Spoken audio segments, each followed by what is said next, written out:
Bombay art society का ये साल का पहला आर्ट कार्निवल शो है। पिछले 135 साल से बॉम्बे आर्ट सोसाइटी कार्यान्वित है और बॉम्बे आर्ट सोसाइटी की वार्षिक कला प्रदर्शनी अभी हमारी जस्ट दो हफ्ते पहले जहांगीर आर्ट गैलरी में हुई, जहां पे करीबन 200 चित्रकार शिल्पकारों के कलाकृतियाँ प्रदर्शित की गई थी। बॉम्बे आर्ट सोसाइटी काफ़ी सालों से एक कला का चित्रकारों का प्रमोशन करते आई है। अलग अलग हम उपक्रम करते हैं, जहाँ पे जैसा कि यहाँ पे बॉम्बे आर्ट सोसाइटी का ये आर्ट कार्निवल जो था ये पिछले साल शुरू हुआ था।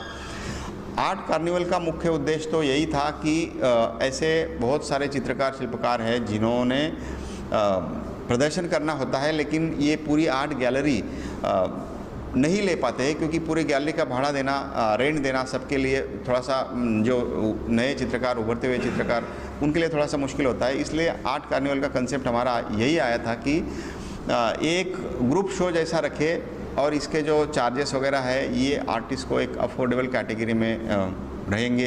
इस प्रकार का ये सोसाइटी का प्रयास है कि आर्ट कार्निवल से आर्टिस्ट अपनी कला को प्रदर्शित कर पाए और जो मोस्टली मेट्रो सिटीज़ में जो ऑडियंस है, आर्ट बायर्स है, आर्ट कलेक्टर्स है, चित्र खरीदार जो वर्ग है, वहाँ तक पहुँचे। तो ये आर्ट कार्निवल का अगर आप देखा जाए तो यहाँ पे जो चित्रकार आए हैं ये सिर्फ बम्बई से ही नहीं है, लेकिन बाहर से भी काफ़ी चित्रकार है, इवन वेस्ट बंगाल से चित्रकार आए हैं। तो ये जो व्यासपीठ है, ये जो प्लेटफॉर्म है, एक ये कॉमन ऐसा मंच है कलाकारों के लिए अपनी कला प्रदर्शित करने के लिए। और पिछले साल हमने 5 आर्ट कार्निवल शो किए थे, जिसमें करीबन 200 चित्रकारों ने और शिल्पकारों ने सहभाग लिया और उनकी कला यहाँ बॉम्बे आर्ट सोसाइटी की जो प्रदर्शनी है आर्ट कार्निवल, इसमें प्रदर्शित की गई थी। इस साल का ये आर्ट कार्निवल पहला है और इसमें भी हमारी जो 2 आर्ट गैलरीज है, इसमें सारी उनकी कलाकृतियाँ प्रदर्शित है। और मैं आशा करता हूं कि चित्रकार आगे भी बॉम्बे आर्ट सोसाइटी के आर्ट कार्निवल से अपनी कला का प्रदर्शन करते रहे।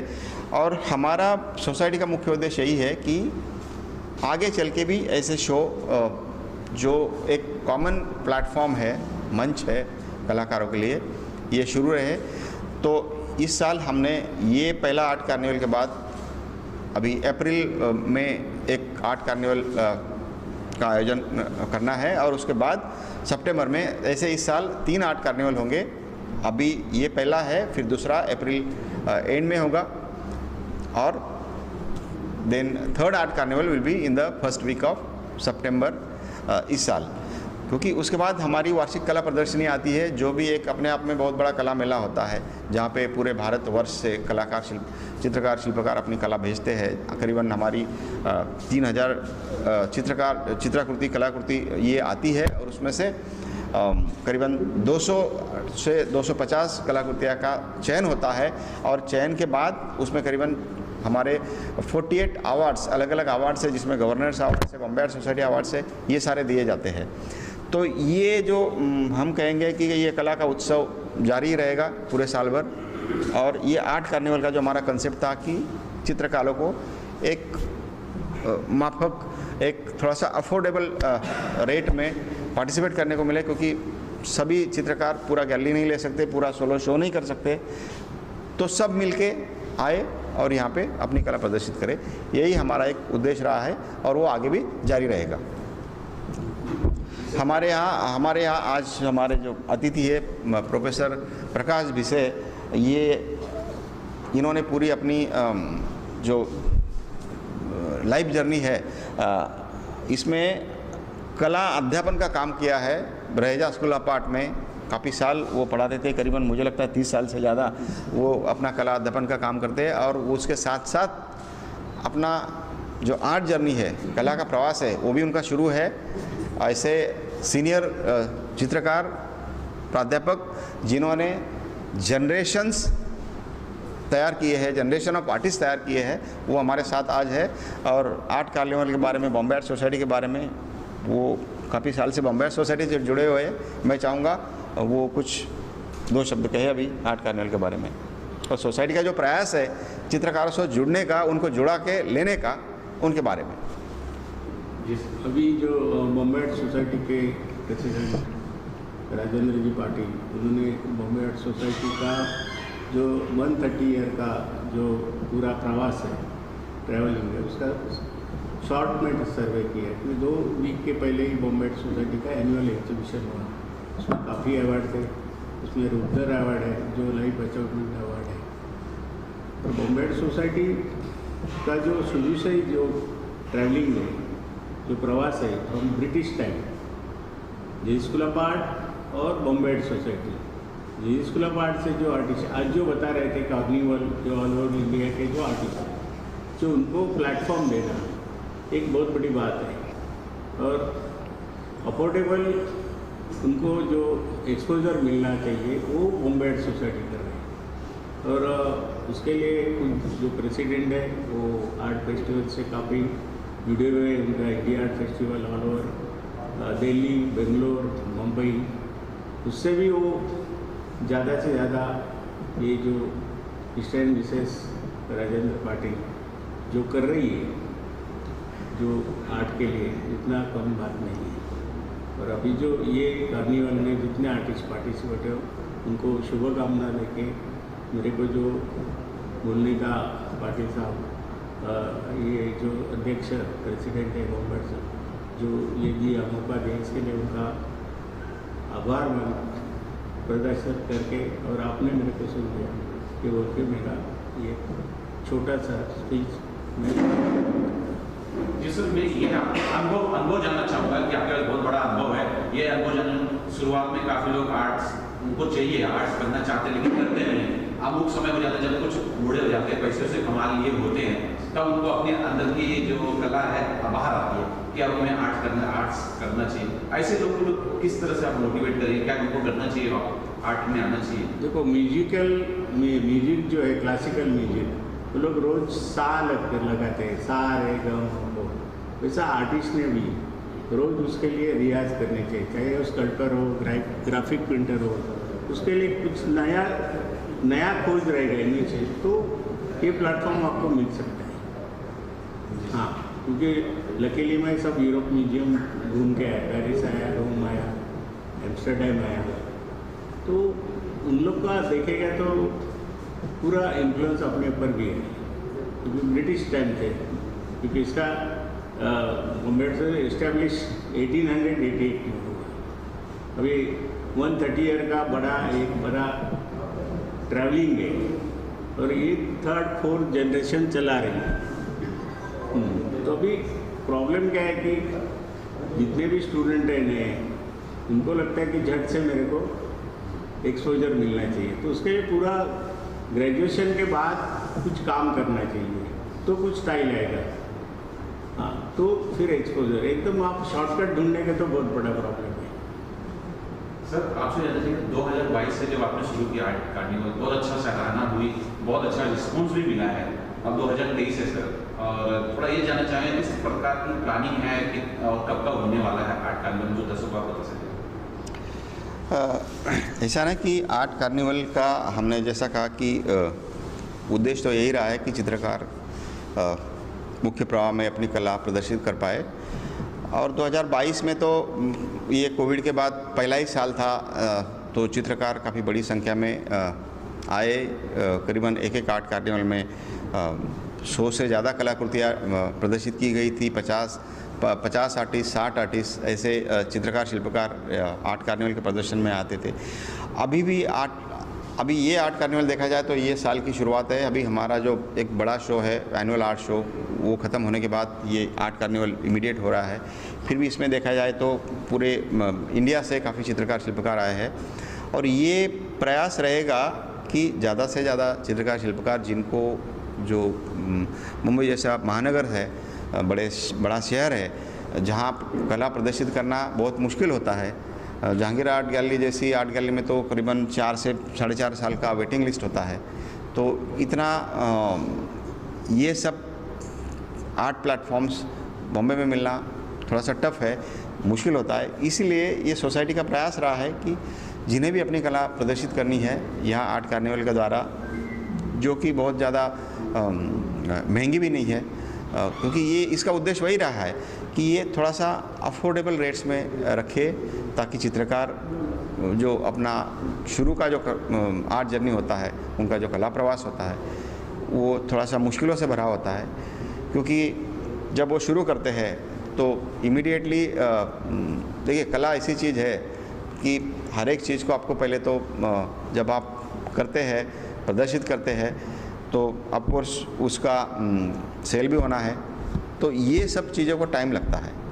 तो इसलिए शुरू का जो जर्नी होता है आर्टिस्ट का, वो काफ़ी टफ होता है, और वही शुरू का जर्नी है जिसमें आर्टिस्ट और चित्रकार शिल्पकारों को एक सपोर्ट की बहुत ज़रूरत होती है। और वही सपोर्ट एक सोसाइटी करने की कोशिश कर रही है कि शुरू में आए। और अगर बॉम्बे आर्ट सोसाइटी की वार्षिक कला प्रदर्शनी देखी जाए, 135 साल का जो हमारा इतिहास है, उसमें आप अगर पहले से देखेंगे तो अभी के जो महान चित्रकार है, शिल्पकार है, उन्होंने एक ज़माने में बॉम्बे आर्ट सोसाइटी के एनुअल आर्ट शो में, वार्षिक कला प्रदर्शनी में अपनी कला प्रदर्शित की है। SS रजा, जतीन दास, मोहन सामंत, अमृता शेरगिल, इन सब ने अपनी कला बॉम्बे आर्ट सोसाइटी के शो में प्रदर्शित की है, और उनको बॉम्बे आर्ट सोसाइटी के शो में अवार्ड्स भी मिले हैं, गोल्ड मेडल भी मिले हैं, गवर्नर्स अवार्ड मिले हैं। ऑफकोर्स उस टाइम वो उनका फॉर्मेटिव पीरियड था। बाद में उनका जो प्रवास रहा, उनकी अपनी जो मेहनत रही, अभी उन्होंने जो इंटरनेशनल अंतर्राष्ट्रीय लेवल पे अपना स्थान निर्माण किया है, वो अपना ये सब कला प्रवास है, ये सब बाद में बढ़ते गया। और उन्होंने जो कला के लिए किया है, ये भी बहुत अपनी भारतीय कला के लिए, भारतीय चित्रकारों के लिए अभिमान, एक थोड़ा सा प्राउड मोमेंट है। बट यही होता है ना कि शुरू में आपको जो एनकरेजमेंट होता है वो बहुत इम्पॉर्टेंट है। शुरू में ये सब मिलना उस टाइम तो और भी मुश्किल था। अभी तो चलो ढेर सारी गैलरीज हो गई है, ढेर सारे और ऑनलाइन प्लेटफॉर्म्स है, सोशल मीडिया है, बट उस टाइम ये सब कुछ नहीं था, इंटरनेट नहीं था। आपका जो डिपेंडेंस था ओनली गैलरीज पे था, एग्जीबिशंस पे था, संस्थाओं पे था। तो ये अभी हम लोग बॉम्बे आर्ट सोसाइटी में यही एक हमारी ये है उम्मीद है कि ये हम शुरू रहे और ज़्यादा से ज़्यादा चित्रकारों के पास, शिल्पकारों के पास पहुँचे, उनको यहाँ मुंबई जैसे महानगर में लाए और उनकी कला प्रदर्शित करें। तो मेरा नाम हितेश सोमपुरा है और यहाँ पर मेरी 2 पेंटिंग्स लगाई हुई है। दोनों पेंटिंग्स जो है वो आबू दिलवाड़ा में जो मंदिर है उसके बारे में है। ये जो आप पहली पेंटिंग देख रहे हैं वो एक्चुअली जो मंदिर जो बने हैं वो तो सफ़ेद पत्थर से बने हैं, लेकिन मंदिर में जो कार्विंग है उसकी जो रिचनेस है, वो रिचनेस को दिखाने के लिए मैंने पर्पल कलर का यूज़ किया है, जिससे एक यूनिक पिक्चर बनता है जो कि आप पेंटिंग में देख सकते हैं, जैसा कि कहीं नहीं देखा जाता। दूसरा जो पेंटिंग है वो दिलवारा टेम्पल का डोम है। जब भक्त अपनी भक्ति करता है तो उसे कई चमत्कार के अनुभव होते हैं, उसे कई अनुभव ऐसे होते हैं जिसमें उसे अलग अलग तरह की लाइट दिखती है, भगवान के अलग अलग स्वरूप दिखते हैं। तो ये सारी भावनाएं अलग अलग कलर के रूप में मैंने इस पेंटिंग में प्रस्तुत की है। ये मंदिर भी वाइट है टोटल, लेकिन उसमें अलग अलग कलर से एक कैलिडोस्कोपिक विजन जो भक्तों को मिलता है वो मैंने प्रेजेंट किया है। उसके अलावा मैं बॉम्बे आर्ट सोसाइटी और राजेंद्र पाटिल जी का बहुत बहुत आभारी हूँ कि उन्होंने ये आर्ट कार्निवल का ऑर्गेनाइजेशन किया है, जिससे नए आर्टिस्ट को भी प्रमोशन मिलता है और उसके अलावा जो ऑडियंस है, जो देखने वाले हैं, उनको भी अलग अलग आर्टिस्ट के पेंटिंग्स एक ही जगह पर देखने को मिलते हैं। धन्यवाद। हिंदी मराठी नमस्कार, माझं नाव महेश वाघमारे, मी सोलापूरचा आहे आणि मी कलर पेन्सिलमध्ये काम करतो आहे। आत्ताशी माझी जर्नी चालू झाली आहे, याच्यामध्ये मला अजून खूप काही करायचं आहे, तर आत्ताशी माझी सुरुवात आहे, तर बघू काय पुढे होते, अजून इम्प्रूव्हमेंट करायची चालू आहे। तर हे माझं पहिलंच एक्झिबिशन आहे मुंबईतलं। थँक्यू, कसा सपोर्ट भेटतोय बघू। थँक्यू। मैम, क्या कुछ बोलना चाहेंगे आप अपनी पेंटिंग बारे में? नमस्ते, मेरा नाम निधि शर्मा है और मेरी एक पेंटिंग है एक्रेलिक ऑन कैनवस जिसका नाम मैजिकल फॉरेस्ट है। जब भी हम किसी भी जंगल में ऐसे जाते हैं तो मुझे बचपन से बहुत शौक़ था परियों का और इन चीज़ों का, तो मेरे को यही मन में आता था कि मैं जंगल में जाऊंगी तो मुझे परियां मिलेंगी, मेरे को जुगनू दिखेंगे और मुझे बहुत रंग बिरंगे फूल दिखेंगे। तो मेरा बचपन पहाड़ों में बहुत गुजरा है और उसी वजह से मैंने ये अपने बचपन का एक दृश्य इस पेंटिंग में दर्शाया है, जो कि मैं मैजिकल फॉरेस्ट इसलिए कहती हूँ कि मेरे अंदर जो बच्चा है एक अभी भी ज़िंदा है। वो कहता है कि शायद मैं यहाँ पे बैठूँ तो मेरे पास परियाँ आएंगी या यूनिकॉर्न आएगा या जो भी है, और मुझे मेरे मन को सुकून देकर जाएगा। हाँ, मेरा नाम भाग्यश्री वाडकर, मेरा MFA हुआ है क्रिएटिव पेंटिंग में, और यहाँ पे ये प्रदर्शनी में मेरे ये 2 पेंटिंग्स लगे हुए हैं। सबसे पहले तो मैं बॉम्बे आर्ट सोसाइटी को थैंक यू कहना चाहूँगी, क्योंकि उन्होंने इतना एक अच्छा प्लेटफॉर्म दिया है आर्टिस्ट को, क्योंकि सोलो एग्जीबिशंस स्पेशली पहले पॉसिबल नहीं होते आर्टिस्ट को, तो ये एक अच्छा प्लेटफॉर्म है। और ये 2 मेरे पेंटिंग, इसमें मैंने अपना जो बचपन जहाँ पे मैंने बिताया, जो मेरा नेटिव प्लेस है which is from coastal region of Maharashtra, तो वहाँ के ये पेंटिंग्स, वहाँ के जो फॉर्म्स हैं like mountains, then this coconut trees and boats, तो ये सब मुझे ऐसे लगता है कि ये जो सारे नेचुरल फॉर्म्स है वो मेरे दिल के काफ़ी करीब है। तो जब भी मैं पेंटिंग करती हूँ तो यही अभी के लिए यही फॉर्म्स रिपीट हो रही है, और उसमें मैं अलग अलग टेक्निक्स में उसका एक्सपेरिमेंट कर रही हूँ।